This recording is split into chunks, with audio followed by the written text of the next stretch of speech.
नमस्कार, मैं नेहा स्वागत करती हूँ आपका न्यूज़ रांची मेल में। और इस वक्त मैं मौजूद हूँ मांडर के पूर्व विधायक बंधु तिर्की के यहाँ पे, जिन्होंने प्रेस वार्ता कर 4 फरवरी को उन्होंने कहा है कि आदिवासी एकता महारैली निकाली जाएगी। जी हाँ, मैं बताते चलूँ कि डिलिस्टिंग का मामला इतना जोर पकड़ता नजर आ रहा है कि आदिवासी वर्ग के लोग दो वर्गों में आदिवासी समाज के लोग 2 वर्गों में बढ़ चुके हैं। कोई डिलिस्टिंग का विरोध करता है तो कोई डिलिस्टिंग को लेकर समर्थन करता है, जिसको लेकर के अभी कुछ दिन पहले ही डिलिस्टिंग महारैली भी निकाली गई थी सुरक्षा मंच के द्वारा।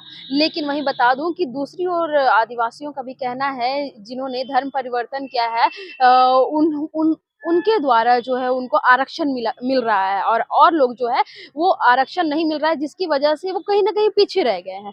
जिसको लेकर के पूर्व विधायक मांडर के बंधु तिर्की जी ने भी कहा कि अब आदिवासी एक होंगे और 4 फरवरी को वो महारैली निकालेंगे। और क्या कुछ भी कहा बंधु तिर्की ने, आइए जानते हैं। वोट को पोलराइज करने का ही षड्यंत्र, साजिश ही इसको कहा जाएगा। आज इस राज्य का सबसे बड़ा महत्वपूर्ण इशू, जो लंबे समय से सरना धर्मावलंबियों के द्वारा सरना कोड की बात कही जा रही है, मांग की जा रही है। कई एक बार दिल्ली से लेकर के राजधानी झारखंड से लेकर के दिल्ली तक धरना प्रदर्शन करके आंदोलनरत रहे लोग। लेकिन इतनी बड़ी रैली में एक बात भी सरना कोड के बारे नहीं कहना, जबकि इसके पहले चुनाव में खुद देश के आदरणीय गृह मंत्री जी गुमला के चुनावी सभा में उन्होंने कहा था कि 2019 में हमारी 2019 के चुनावी सभा में उन्होंने कहा था कि हमारी सरकार आएगी तो हम निश्चित रूप से सरना कोड को हम देने की बात करेंगे, देंगे। ये बात उनके द्वारा कही गई थी। उनके चुनावी एजेंडा में भी मामला था। लेकिन इतने बड़ी बात को एक बात भी इस रैली में उनके द्वारा, उनके जो वक्ताओं के द्वारा एक बात भी नहीं कही गई। दूसरी बात है कि बड़ी बड़ी बात करते हैं स्वर्गीय कार्तिक उरांव पंखराज बाबा के बारे में। इनको बताना चाहिए कि स्वर्गीय कार्तिक उरांव आदिवासी के लिए शिक्षा के क्षेत्र में पूरे आपके पड़ोसी राज्य उड़ीसा से लेकर के आपका छत्तीसगढ़, और उस समय छत्तीसगढ़ अलग नहीं हुआ था, एमपी का पार्ट था, झारखंड बंगाल मिला के 72 स्कूल उनके द्वारा चलाया गया था। अखिल भारतीय आदिवासी विकास परिषद के तत्वाधान में 72 स्कूल उनके द्वारा चलाया गया। मैं पूछना चाहता हूं उन नेताओं को, बड़ी बड़ी भाषण दे रहे थे मोराबादी मैदान में कि यूपीए गवर्नमेंट के द्वारा उनको अनुदान दिया जाता था। केंद्र सरकार में केंद्र सरकार के द्वारा अनुदान दिया जाता था।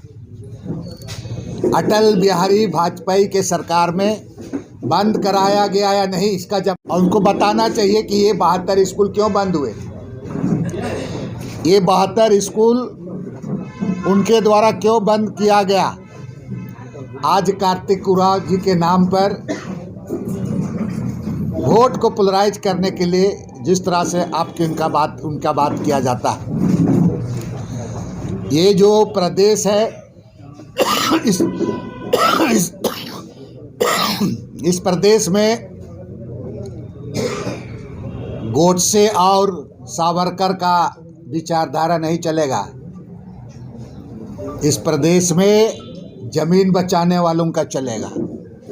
जमीन बचाने वालों का विचारधारा भगवान बिरसा मुंडा का विचारधारा चलेगा। यहाँ पर जमीन बचाने के बारे क्यों नहीं कही गई इनके द्वारा, जमीन लुटेरों के बारे क्यों नहीं कही गई। जमीन का जो माननीय न्यायपालिका के आदेश के मुताबिक जमीन वापसी की बात क्यों नहीं कहेंगे? आप कहेंगे कि आपकी सरकार है, ये है। भाई आपको इस बात को तो उठाना चाहिए था, आपको सरकार को आईना दिखाना चाहिए था, मांग करना चाहिए। ज़मीन की बात क्यों नहीं की?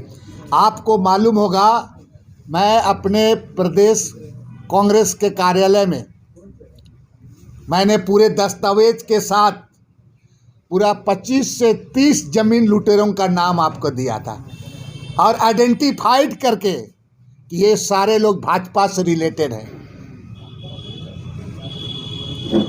आज डेमोग्राफी की बात करते हैं, चडरी का हालात क्या है, राजधानी की बात कहेंगे तो करमटोली का हालत क्या है, हतमा का हालात क्या है, हेसल का हालात क्या है, हेहल का हालात क्या है, पुरनकी रांची का हालात क्या है, बनहोरा से लेकर के, बनहोरा तो खैर उसको भी सेंधमारी शुरू कर दिया है, थोड़ा बहुत हम लोग तो रोकते हैं तो सेंधमारी किया है। कामड़े का हालात क्या है, तिलता का, पूरा डेमोग्राफी तो कर दिए। आप डेमोग्राफी को पाकुड़ और जमताड़ा की बात करते हो, पूरा डेमोग्राफी किसने क्या किया है?